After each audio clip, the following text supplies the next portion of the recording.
Halo bekawan semua, kembali lagi bersama saya, Wanutun. Kita di ruang belajar. Mungkin teman-teman yang baru latihan piano, keyboard, atau organ berpikir hal yang pertama saya harus latih itu adalah langsung lagu, atau langsung chord, atau langsung latih arpeggio, atau langsung latih mengcover lagu, dan lain-lain. Nah, hari ini kita tidak belajar itu semua. Kita belajar satu hal yang seringkali diabaikan oleh banyak pemain musik, terutama pemain musik pemula. Biasanya ini hal yang diabaikan. Kita akan belajar hari ini tentang phrasing. Ikuti terus videonya sampai selesai supaya teman-teman bisa mendapat keseluruhan insight-nya.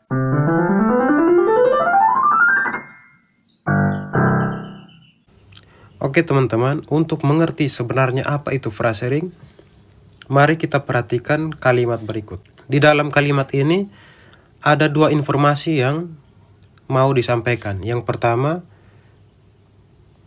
Evan main piano. Yang kedua, Paula bernyanyi. Nah, untuk menyampaikan dua informasi ini, kita tidak asal-asal menyebutkannya. Kita memberi jeda di tempat yang tepat. Misalnya, Evan main piano dan Paula bernyanyi.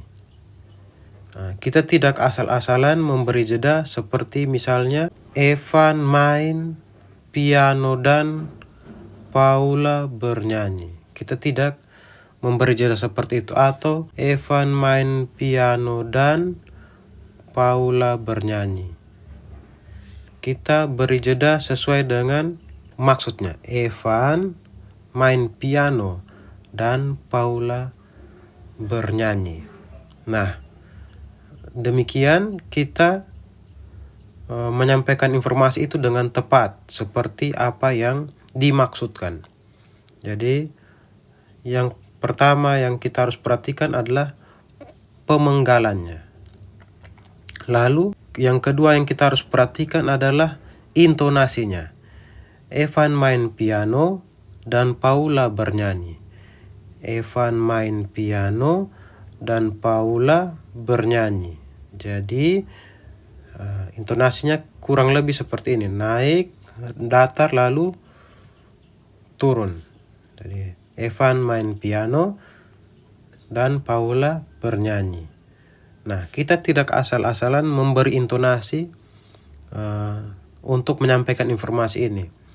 Misalnya, Evan main piano dan Paula bernyanyi. Nah, itu intonasinya menjadi intonasi untuk kalimat tanya. Ketika intonasinya berubah, maka maksud dari kalimat ini pun menjadi berubah. Demikianlah yang kita sebut dengan phrasing atau pengkalimatan. Demikian juga halnya musik. Musik baru menjadi jelas apabila not-not dilihat dalam satu hubungan satu dengan yang lain, yang kita sebut dengan kalimat musik. Oke teman-teman, kita sudah punya sebuah contoh lagu, Ode to Joy, yang tentu saja melodinya sudah familiar di telinga kita. Saya akan coba memainkan dua baris pertama ini dua kali. Yang pertama, saya akan mainkan tanpa memperhatikan phrasing.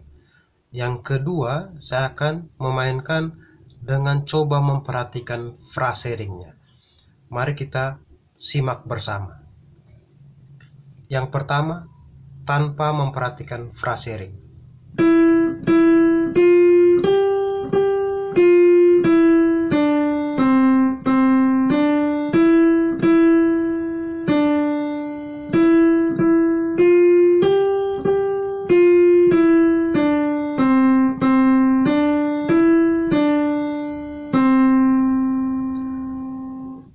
Yang kedua, saya akan coba memperhatikan phrasingnya.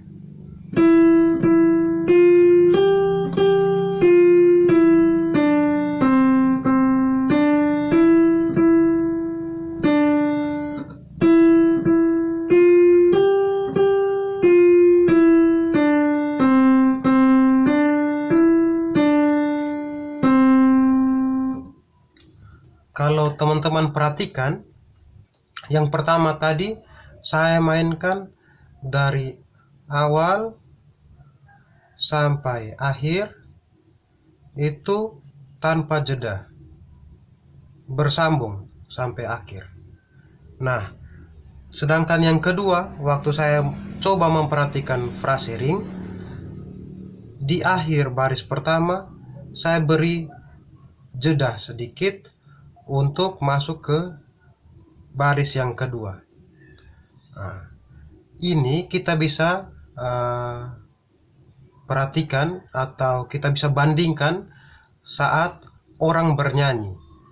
Nah, kalau orang bernyanyi tentu saja ada bagian yang dia perlu ambil nafas untuk melanjutkan nyanyiannya. Nah, ketika seseorang bernyanyi, dia tidak asal-asal mengambil nafas. Misalnya dia ambil nafas di sini, di sini. Nah, itu dia tidak melakukan hal tersebut, tetapi dia ambil nafas di tempat yang tepat. Setelah menyelesaikan misalnya satu kalimat, jeda lalu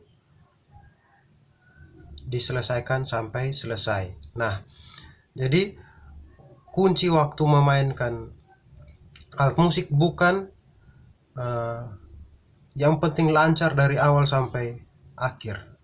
Yang kita harus perhatikan kalimat-kalimat musiknya. Nah,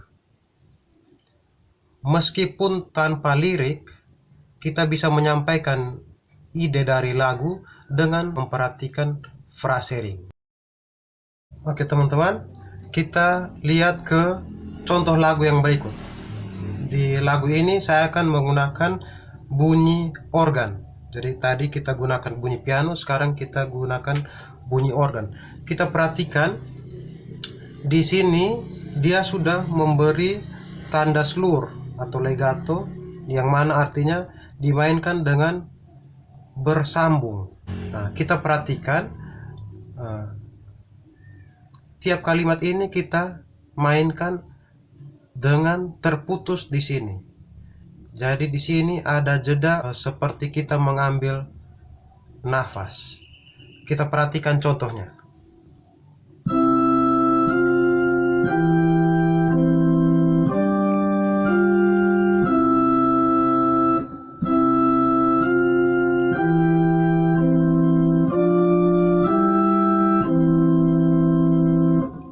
Oke, jadi itu adalah cara kita memainkan dengan memperhatikan phrasingnya.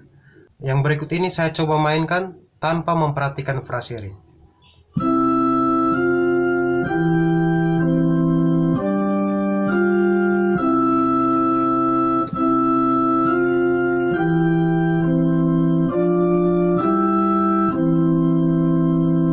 Ada perbedaan yang walaupun kecil tapi sangat berpengaruh terhadap permainan musik kita.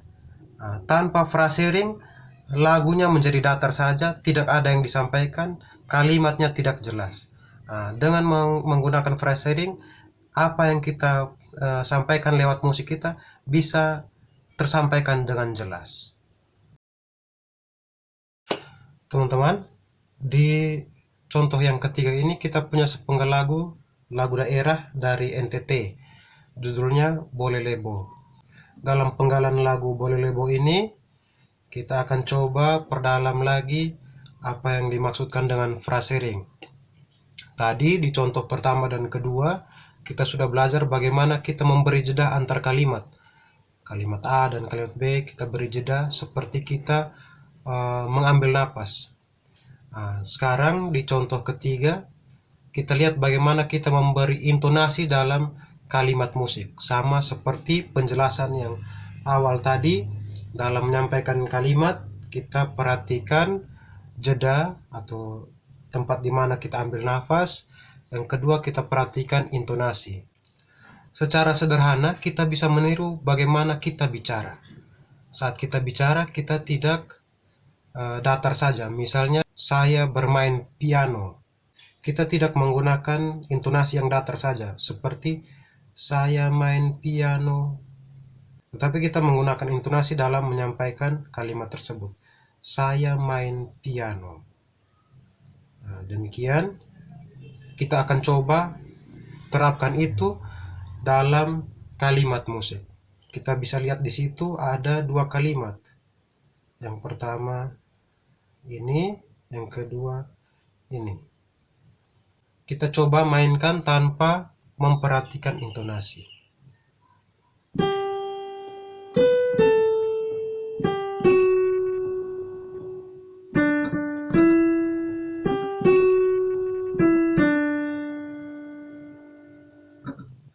Oke, itu adalah contoh kita tidak memperhatikan intonasi.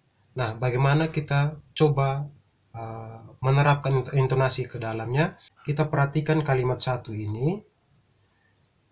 Misalnya kita beri dinamika forte di kalimat pertama, kemudian piano di kalimat kedua. Forte artinya keras dan piano artinya lembut. Kita coba perhatikan.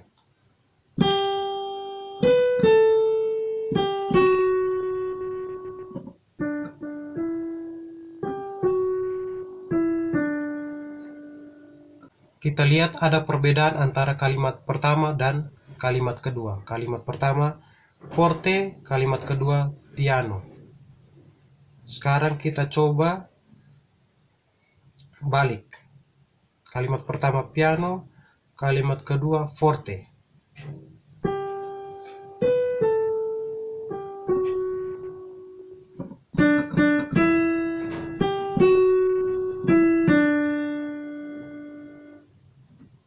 Kita lihat dalam dua contoh itu kalimat satu dan kalimat dua menjadi benar-benar berbeda. Jadi seperti kalimat satu ini adalah kalimat tanya dan kalimat dua ini adalah kalimat jawabannya. Nah, kita lihat bagaimana intonasi atau dinamika dalam musik itu mempengaruhi bagaimana kita menyampaikan sebuah lagu ke pendengar, bahkan hanya lewat penggalan sederhana ini. Sekarang kita perhatikan contoh yang lain. Misalnya di awal kalimat crescendo, kemudian decrescendo di akhir kalimat. Jadi menjadi besar lalu mengecil di belakang.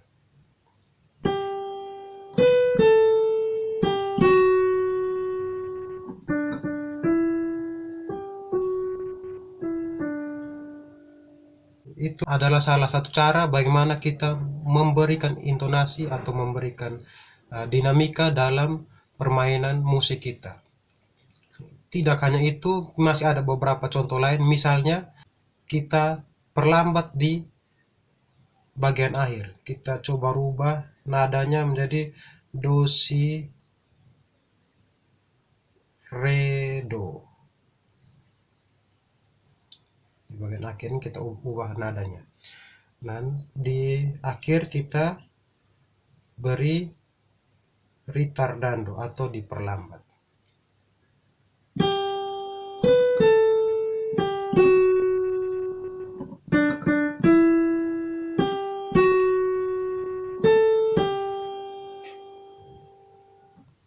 Nah, demikian juga bisa menjadi salah satu cara kita memberikan intonasi dalam permainan musik kita, sehingga frasering atau kalimat-kalimat dalam permainan musik kita menjadi jelas. Demikian beberapa contoh bagaimana kita menampilkan frasering dalam permainan musik kita. Teman-teman, berikut ini beberapa kesimpulan yang kita bisa ambil dari video kita tentang frasering kali ini. Yang pertama, secara sederhana kita dapat membandingkan cara bermain musik dengan cara kita berbahasa. Layaknya saat kita berbicara, saat bermain musik kita perlu memperhatikan dan menggunakan frasering yang tepat. Yang kedua, tentunya ada banyak cara kita mengekspresikan frasa-frasa musik kita. Ada dua hal yang perlu kita perhatikan saat mengekspresikan frasa musik. antara lain pemenggalan atau jeda dan intonasi. Ketepatan menentukan pemenggalan dan intonasi sangat penting. Beberapa saran untuk kita sekalian. Yang pertama, mulailah mendengarkan musik dengan memperhatikan frasa-frasanya. Sebuah karya musik utuh merupakan gabungan frasa-frasa. Bahkan karya musik instrumental tanpa lirik pun terdiri dari frasa-frasa. Sebuah lagu biasanya mempunyai frasa musik yang sama dengan lirik lagunya. Yang kedua, biasakan berlatih dengan memenggal frasa demi frasa. Membiasakan diri menentukan frasa-frasa karya musik sebelum memainkan keseluruhannya akan meningkatkan kepekaan kita membuat frasering. Demikian teman-teman, semangat berlatih, sukses terus. Sampai jumpa di video-video selanjutnya.